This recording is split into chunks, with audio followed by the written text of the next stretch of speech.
Ice cream lovers, it takes me a little bit longer to get up these days. Welcome to this episode of Scoop School. Nice to have you here. Steve Christensen's my name, the ice cream bloke, self-appointed headmaster of Scoop School. Why don't we throw a link to Hopeless to Hero, the #1 new release on Amazon when it comes to hiring, training, and motivating your employees. That link is down below. I'll tell you who else's link is down below. Meadowvale Inc. Purveyors, manufacturers of fine dairy and non-dairy bases, based out of Sandwich, Illinois. You all know the sandwich joke. Grant and his whole crew up there will help you craft, supply to you a beautiful dairy or non-dairy mix for your ice cream if you make it. They've got non-dairy options, coconut, they've got pea, they've got all sorts of things.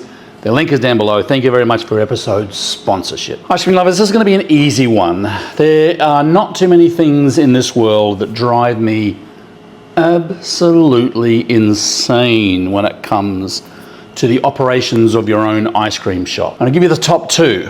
The first of which is the R word. If you are a graduate of Scoop School, you know what the R word is. I'm interested, type down in the comments what you think the R word is. You do not say the R word in the ice cream shop in Scoop School. There's a $1 penalty for saying the R word in a Scoop School class.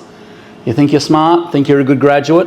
Leave a link down below, not a link, leave a comment down below what you think the R word is. The second is how you treat your whipped cream canister. I don't care if you're using Ready Whip or if you're using a highfalutin fancy pants dispenser like this. You must have and teach and demand total inversion when dispensing cream. A certain portion of this can is propellant, a certain proportion of this can is your actual product. You take the lid off, we go total inversion. If you've got kids even on the 45, much worse on the 90, but even on the 45, that's a good one, but when you tilt the camera like that, is it 90 now? There we go. If it's on the 45, you are pushing a certain amount of the propellant out at the same time as you're pushing out the cream, and you potentially could push more propellant, not repellent, propellant out. You've got to be totally inverted, straight up and down. That is going to allow the best possible product pushed out by gravity and by this pressure valve to allow you to use all of the product into the cup, the bowls, the cones, the shakes, whatever you do, without wasting any.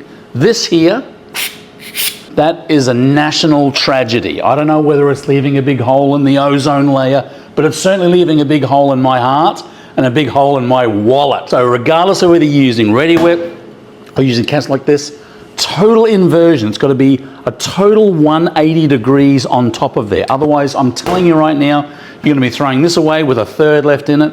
You'll be refilling this that's got an eighth in it, and money is going down the sink. That's all I want to say in this video. Please don't let it happen to you. Make sure when you're doing your training for this season that you are ensuring that everyone gets total inversion. Remember how Mav and Goose explained to the instructor in the first Top Gun? We were inverted. Again, total inversion. I want you to write it on a piece of paper, put it on the wall. Thanks for joining us. Thank you very much for Grant and all the crew up there at Meadowvale. Please make sure you're totally inverted. Keep on scooping. See you in the next one.